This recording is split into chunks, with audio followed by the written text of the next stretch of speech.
before I get started, Juan Carlos, we should talk offline. There's a class of blimp called a stratolites that are covered with solar panels and designed to stay in one place for months or years at a time to serve as a communications platform. But one of the other applications they're exploring with those is wide area mapping.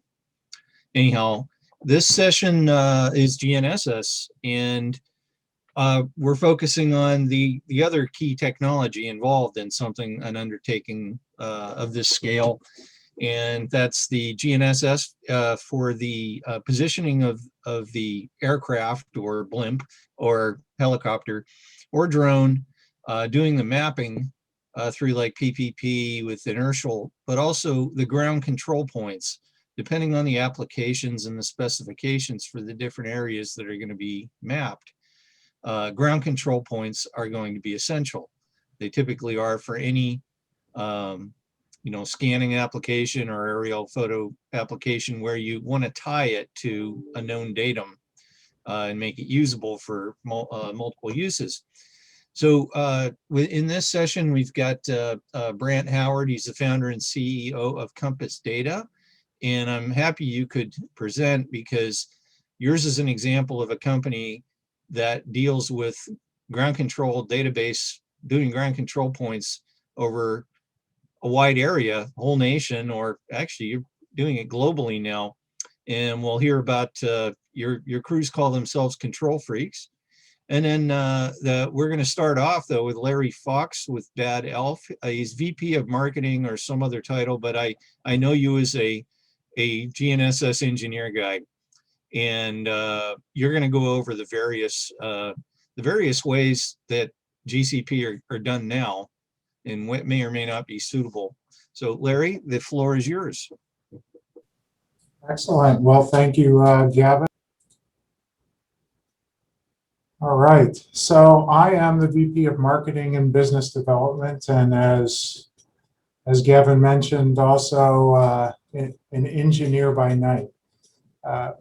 The reason why we're presenting this particular topic is, well, as a private pilot and a Part 107 operator, I'm keenly interested in using ground control with GNSS units to tie aerial imagery and LiDAR to real-world coordinates. So I'm going to give just a broad brush of just some learning and some experiences that we've had as we've been experimenting and presenting on ground control. So the agenda is going to go like this: one bit of basics on just what ground control points are all about. I'm going to go through GNSS considerations with regard to environment and modes of operation. Very different when you're outside a country such as the United States. And finally, I'm going to go into some more practical explanations of why this is so important and how we want to manage and understand what data we're collecting. So when we look at ground control, this is a rather small area, not as large as one would see as the Amazon, but the considerations are very similar. We need an adequate number of targets to be able to pick those out of either the imagery or the LiDAR so that we could tie the information that we collect to these real-world coordinates. As such, having these available in very visible locations is really, really critical.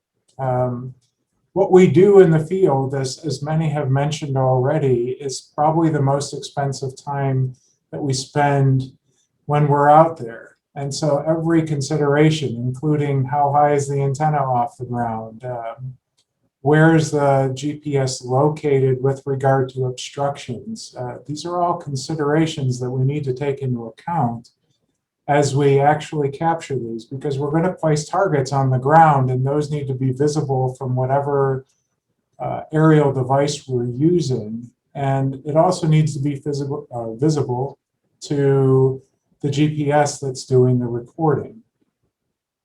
When we think about GPS receivers, there's a number of recording mechanisms. The most basic would be an autonomous recording, which means the GPS receiver is doing it all by itself without any form of correction service whatsoever.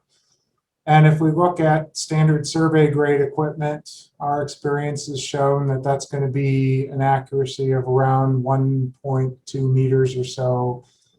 This is on the horizontal, so all these numbers are going to be on the horizontal.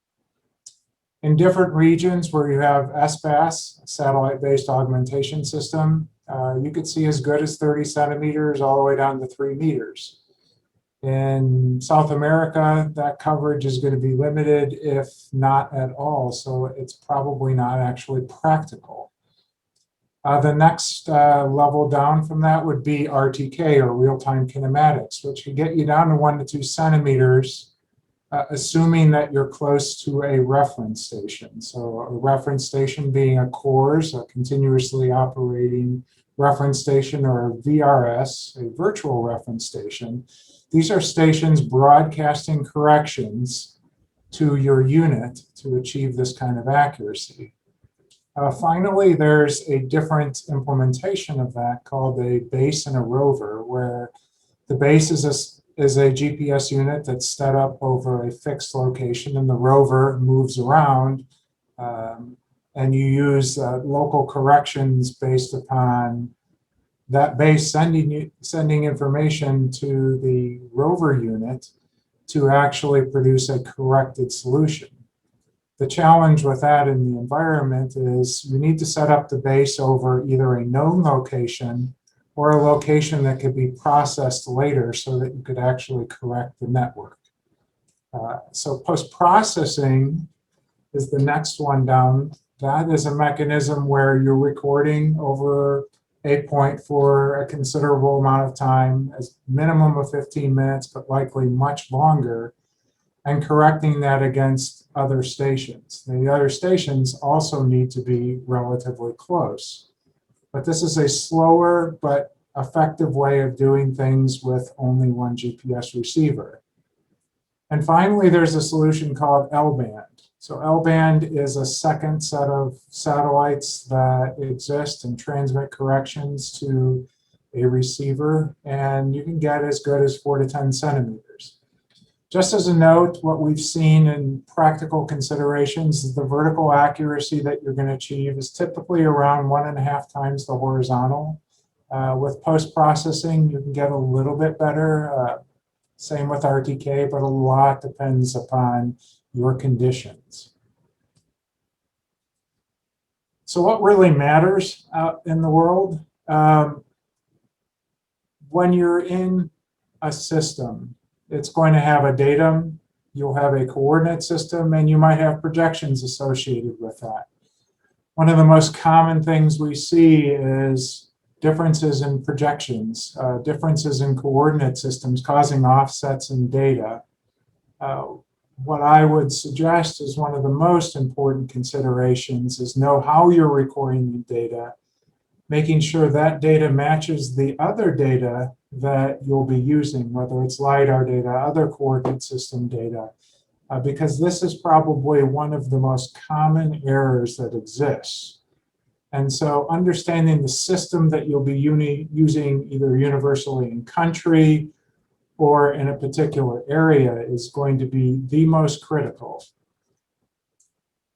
Finally, orthometric height. So we've talked a little bit about horizontal systems. Well, vertical systems are also important.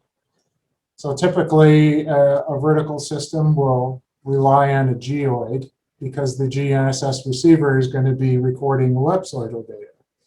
And what you're seeing here is me purposely using an ellipsoid natively produced by a GNSS receiver and not including the geoid information. And you can see how it's moved off the surface of the Earth. In looking at where you might want to start with this understanding is Sergas.org manages and specifies a lot of the datums and geoids available in country in South America. But this consideration is absolutely huge. So if you're comparing orthometric data with, or not orthometric, ortho photos with LiDAR collected data, you want it all to line up on the surface and hopefully line up in the real world as well. So Gavin, that's just my quick run through on GNSS systems, just to kind of give a broad brush. My colleague and I will be available in our virtual booth if anyone would like to discuss more, but you can always reach me at larry@bad-health.com. Thanks much. Yeah, thanks, Larry. That was exactly what we discussed, that foundation, because there's the coalition is broad and everybody's area of expertise, and a lot of folks don't get into the weeds on the GNSS part of the ground control points. So that's why we're having this session. So following up with that, we got Brant Howard with Compass Data, and Larry, stick around for questions at the end. Brant, yeah, this example of an outfit that does this as a major line of business, this GCPs on a grand scale. So take it away, Brant. Yeah, is part of corporate citizenship and part of the globe, and we've been very blessed to have traveled in over 130 countries, either us or our control freak partners. We know one thing: we need to be kind to this globe and our planet, and this effort is a big part of helping achieve that. And I'm Brant Howard. I'm the chief control freak. This whole thing was my idea 20 some years ago. And I have a great group of team members and partners around the globe to make this happen. So the challenges of a global 3D archive, and these have been talked about today. I just want to review them quickly. Collection of large area with LiDAR and forest canopy versus small little regional projects is a challenge. Multiple sources of data, whether it's aircraft, helicopters, drone, mobile. Infusion of the multiple sensor data, imagery, multispectral, thermal, LiDAR into one open source data is going to be a challenge. The ability to store it and deliver it and navigate political boundaries to collect this data. And can tell you personally, dealing with that in the countries we've dealt with is we are not a GPS survey company, we're a logistics company. We just happen to go somewhere and collect GNSS data. Provide consistent and accurate open source data set based on industry standards and specification. A lot has been said today about 3DEP and the USGS standards, ASPRS standards. I think Chris is right on when he says, he's saying a little cautious about signing us up for that level, for this broader spectrum of project for LiDAR and internationally. So I think there's going to be a big effort that's going to have to go into picking the standards and the specification for the archive to make sense. Global Navigation Satellite System, GNSS. Larry gave a great overview of how GNSS technology is used. GNSS in the Earth Archive will be used in the IMUs on aircraft and different sensor packages. The base station data that can be used to do corrections, as Larry had talked about, for survey and LiDAR processing. GNSS survey for relative and absolute ground control to provide verification and validation of LiDAR point clouds. What our archaeological friends are very much interested in is probably more relative control than absolute control for their project areas. But when you start combining these data sets into one master offering, being able to tie them together and knit that quilt together, as Gavin said, is really going to need some level of control. And then as we saw with Chris and the field teams that went out using GNSS in the field to navigate back to areas to do mapping and activities. We're about accurate geospatial data you can trust to empower results. That's what gets us up every morning. We do a variety of different, not only ground control, but from space to subsurface using GNSS technology is core to what we do in survey. I'm not going to go into all these. There's a specific interest to this group, might be some of the work we're doing with drone LiDAR and also mobile mapping and backpack LiDAR for inaccessible areas. And I would encourage you to visit our lounge as we have our control freak professionals there. They'll be glad to share some of our experience there. This has been part of my life's work for the last 25 years. Over 65,000 GCPs around the globe in over 130 countries. My goal is to map the world, and our control freak's goal is to map the globe one point at a time. This is an unbelievable result. We have been on most corners of the earth, with the exception, I will say, of the deep Amazon of Brazil and many parts of Africa. And this is, and then our friends in China are not very helpful when it comes to working in that part of the world. But really excited about the opportunity to fill in this photo when it comes to working with the Earth Archive to enhance the control networks we share around the globe. Just to give you an example, and if you go to our website, you'll be able to access this archive. And just to give you an example today of what's available in this region, it's pretty sparse. And it tends to be areas that are airport focused. So if you go and you click on the data in the archive, this of course has been dummied down, let's say, because we can't give the data away for free. And I'm sure Chris and others would like that, but we have to make money on it. But each data comes with a site diagram, site photos, and an accuracy report. The thing that's key about our GCP archive is we standardized it early on the datum and coordinate system that it's projected in, and the metadata that's collected with each archive point. So it's very important that whatever is the final or the decision on the standards and specification the Earth Archive lives with, that control and the projection of these data sets be standardized so it's easier to deliver. It's unimaginable to think of putting people on the ground in this many places. I couldn't imagine it 25 years ago, but it's a great group of professionals that help accomplish this. And not only that, but as Larry said, being able to process it in datum and coordinate systems to pull it all together is amazing. So what types of ground control are there? What you see in our archive is typically photo identifiable control, things you can see from air or space. Those are pretty simple and easy once you find those positions to locate from the air. There are also on more areas that are more concerned about localized or relative accuracy paneling, whether it's a drone flight or regional county or wide areas, you see marks on pavement all the time. In LiDAR, we deal with non-vegetated assessment points and also vegetated vertical assessment points. That's non-vegetated vertical assessment, as you see example of in the lower left, or vegetated vertical assessment points. These are a different animal, and I'll talk about them in a bit. Reflectors have been placed and surveyed to give control for SAR-based systems, space-based systems, to help them calibrate their sensors.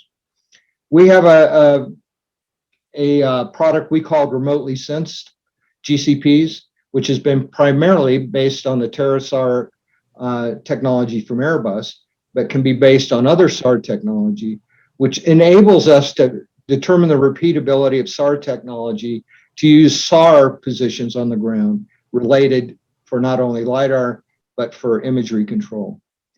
We can also use control points to register an image and then do pixel to pixel control. And always important to our ISO certified process is finding control somewhere as a base to check our field processes. In the US and in the development countries of the world, these control points can be good. In other parts of the globe, we have to generate our own control with long duration acquisition of data to create our own networks. These are typically the type of control you see in photogrammetry and LiDAR today. So let's talk about LiDAR control. We're really trying to determine elevation, to check elevation on these LiDAR systems. And you have the non-vegetated vertical access points like you see here in the roadways, which are fairly straightforward and easy because you have clean access to GPS position, GNSS positions with your receivers. The vegetated vertical access requires more thought. In the area of shrubbery, you can probably use your existing receiver. But when you go into tree cover, you need to use a total station and reflectors to get back into the tree cover to get accurate data. These specifications are covered by ASPRS and USGS, or come by and see us at our booth, and we'd be glad to explain the difference between this and typical photo control. When you talk about our ability to build a control network around the globe, has been based on repeatability of measurement and also the way we collect and access data. People say, well, does your archive age? Of course it does. Parts of the globe move. In the Los Angeles basin, for an example, we set up control networks based on existing control stations to determine the control, whether it be for LiDAR or for photogrammetry. But of course, these stations are not stable. They're on the move. If you look back historically at the position of the station versus tectonic movement, this is well documented and calibrated. And it's very important to understand your epoch of when we collected the control. We may have collected control 10 years ago in the LA basin. But we can go back and reprocess the control because we collect enough raw data and we use the existing base station data and know its epoch in time, and we can maintain our archive. And if you're collecting controls, we collect control for the Amazon, we want to make sure we have the ability to maintain that without having to go back to some of these remote locations. Here's some example of control that's in the Amazon area. So there are opportunities to collect photo ID control or NVA control. And even unfortunately with some of the things I watched today, there's more areas that are open to the sky that we can generate a control network and a process to be able to build this broad reaching archive. Once you get the ground control and you have the point cloud, how do you determine if it's use it to determine the validity of the data? Many people have different processes or tools.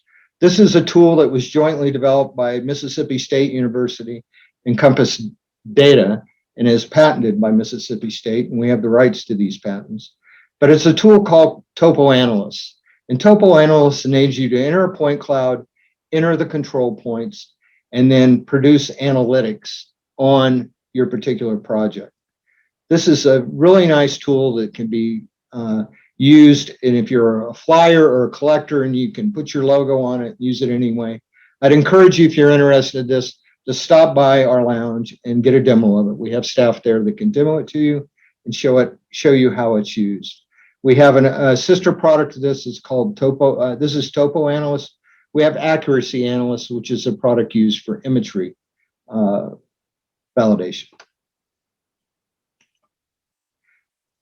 We have had a heritage of working with LiDAR and LiDAR validation, from the FEMA flood mapping programs to working with Hexagon up in Ontario, Canada, and Fortis area, Martinique with Geiger LiDAR mode, working with those folks on control and validation. Anything from emergency response on Hurricane Sandy to the tragic floods we had here in Colorado in 2013. I'm not going to go a lot of detail on these. This will be part of the record. But we have a heritage of supporting these type of programs, and we look forward to working with the board to come up with standards and the best way to ensure the validity and the verification of the data collected. I want to close on a historic project we did in 2015. I think Blaine was attending this session early today. He was a former employee of Compass Data, worked with our Compass Data team and Philip Hummel. This is a great example of cooperation between government, academia, and private business. Blaine and David Money from Dewberry were at a conference, and David said, "Boy, I wish I could get an elevation on Denali." And Blaine says, "Well, we can do that." Well, Blaine, he didn't know, had been a guide on Denali and had a lot of experience in climbing Denali many times.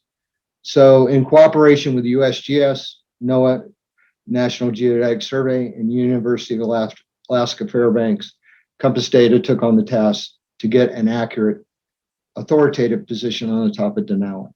This had not been done since the 1950s when Bradford Washburn did it with optical methods. So off we went. We collected the data. I think we summited on July 1st of 2015. We were under NDA and could not announce the results. We had multiple teams processing it. Philip on Hummel from Compass Data processed along with Alaska and NOAA and generated the elevation of 20,310 feet, which was actually a differential of 10 feet from Bradford Washburn's study, which is interesting. We did this by setting up again with GNSS network of base stations that had to be operational for more than 14 hours consistently. It took 3 weeks of effort to get this done. And you see the antenna array, 2 antennas that were put on top of the mountain. And we had worked with Trimble and determining the best batteries to use that would run below zero for many hours at night. And we ended up getting, I think it was 14 hours worth of data to be able to process to determine the elevation. USGS liked this so much, they sent us up again the next year to do ground penetrating radar, because one of the big decisions in the program was what datum and coordinate system to deploy to publish the data in. And the second was, what is the actual summit?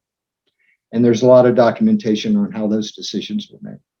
So I want to thank you for this opportunity. We're excited about supporting and look forward to having conversations included with the board to determine how we validate and verify and standardize the delivery of this open source data. And I hope you'll visit us at our website. If I can answer any questions and connect you with our Control Freak team, please reach out to me. Thank you very much. Yeah, it is possible nowadays with technology to get very good geodetic values anywhere, pretty much anywhere on Earth in near real time. But as you pointed out, geodesy is dynamic. The Earth moves. Control reference frameworks are inconsistent and not truly global for that reason. And vertical really is a function of gravity more than anything else. As Larry, you pointed out, you apply the gravity or the geoid model to get, sea level or quote unquote sea level elevation. So the question that comes up, and I talked to some people about this project, was performance under canopy. So even if you're using global PPP or the L band, which means you could work anywhere, there are very few of those satellites. When you're in deep canopy, you're going to have trouble seeing enough GNSS satellites, although there are 4 constellations now. Over the Amazon, there would be 4 full constellations in that part of the world. But canopy, 75% of the canopy there is over 30 meters, 30 to 35 meters. You got the 4 levels: emergent, canopy, understory, and forest floor vegetation. So Larry, what do you think the chances are of getting quality GNSS under canopy? Gavin, it's definitely a challenge. I mean, part of the, that's to say lightly,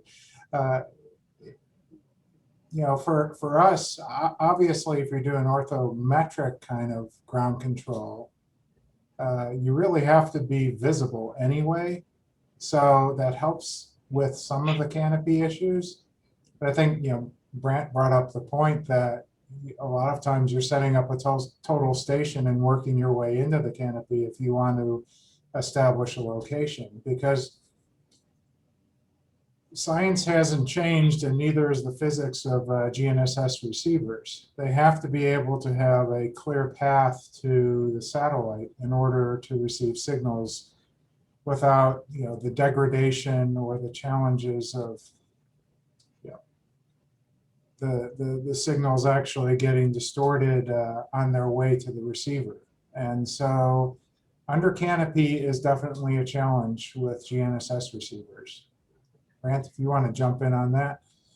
Well, trees are columns of water, and water dissipates RF signal.